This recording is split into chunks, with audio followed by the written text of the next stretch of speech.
What's up guys, today we're going to show you guys the importance of feinting your punches where you're entering. You don't want to be predictable, you don't want the guy to know what you're doing, you want to fake your punches to be more accurate and successful. One of the most common ways to actually set up your punches using feints is actually creating a pattern. You know, if you create a pattern, like let's say like we stand in any stance, it doesn't really matter.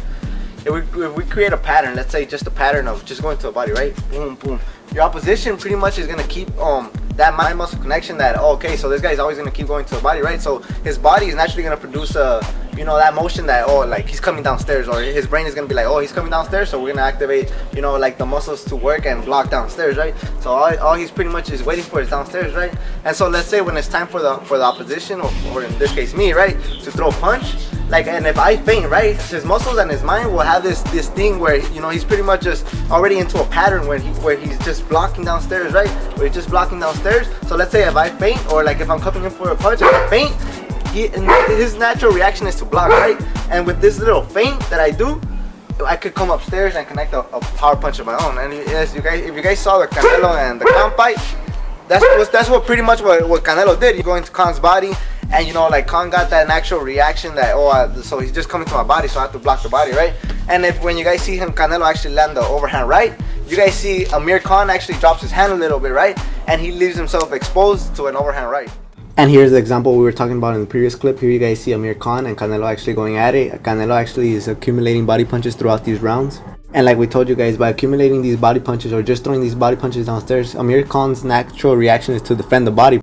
So by Canelo throwing all these punches to the body, Amir Khan's natural reaction is to try to block downstairs. His mind is pretty much is already starting to be programmed, to defend the body, because it's saying pretty much Canelo's just going downstairs. So what I need to do is protect the body. So pretty much this becomes second nature to Amir Khan's body. He pretty much sees that the punches are going downstairs, so his body naturally reacts by trying to block downstairs. And look at this upcoming clip. Here you guys see actually Amir Khan dropping his hands a little bit right here, and he gets tagged with an overhand right. He was waiting for that body shot. He was automatically programmed to drop his hands to block the body, but instead he gets feinted to the body and gets KO'd. The way to use your feints is pretty much using your whole body as a feint, like Lewis said in the intro. Like when you're coming in, right, you don't want to be a stationary target. You don't want to just come in a straight line and be tagged by all these big bombs and eventually get knocked out or something, or get hurt, and that pretty much could jeopardize the result of the fight. So pretty much what you guys want to do, is use your body, to feint. Like when again, I'm gonna stand in a regular stance, and if I want to get a reaction, like just move my shoulders a little bit, yeah, exactly, and see if you can get any type of reaction. And here you guys see Juan Manuel Marquez actually feint Juan Diaz, and he gets this reaction by pausing, and then he sees where Juan Diaz is gonna pop up from, and he pretty much just connects him with an uppercut. Sometimes he'll throw a punch, right? He'll throw a punch just by using these little feints. He'll throw a punch, and you can counter off of that if you really wanted to. But yeah, you try to use your body, to create, not only to protect yourself and to slip punches, but also to feint, get any type of reaction that you can, and hopefully you can counter off of that. Like we told you guys in the previous clip, pretty much just try to get any possible reaction that you possibly can from your opposition. Here you guys see Ali, he slips and moves, and then he feints a jab, and then he comes over the top with a right cross.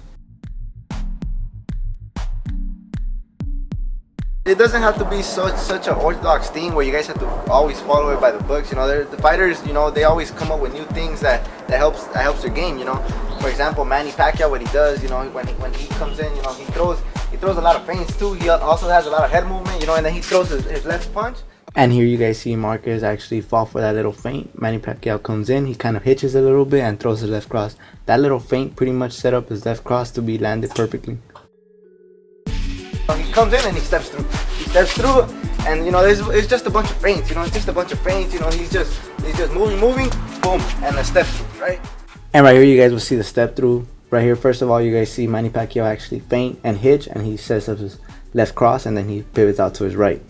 Not only do the feints set up his left cross, but here you guys see how his feints pretty much also set up his lead foot dominance and his step through. And pretty much by pivoting to his right, he avoids any punch that Miguel Cotto might throw at him. So yeah, these feints are very beneficial to Manny Pacquiao's game plans. And if you guys all see Sugar Ray Leonard, he uses pretty much it's not a feint, but it's kind of like a distraction where you kind of get a reaction where it's called his bolo punch. They call it a bolo punch, where he's just right here, and then people are like, what the hell is he doing? And then he comes with uppercut, boom. So here you guys see Sugar Ray Leonard actually land his bolo punch efficiently on Marvin Hagler. In the next clip, you guys will see how Sugar Ray Leonard actually uses his bolo punch as a feint to land a different punch on Roberto Duran.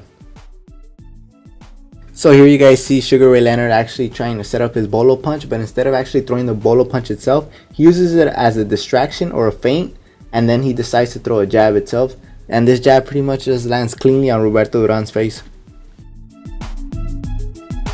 Taunting the opponent, getting away with it. Look in slow motion there. You saw the fake bolo attempt so that Leonard could score with the left.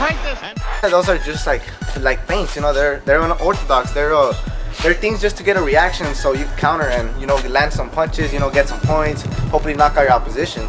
Those were a few ways to feint out your opponent, and it's important to not be stationary and keep yourself unpredictable. And yeah, that was pretty much it. Like, comment, subscribe, videos maybe, videos. Yeah, we're probably gonna have the previous video playing right here somewhere Right here, and click that or click shit.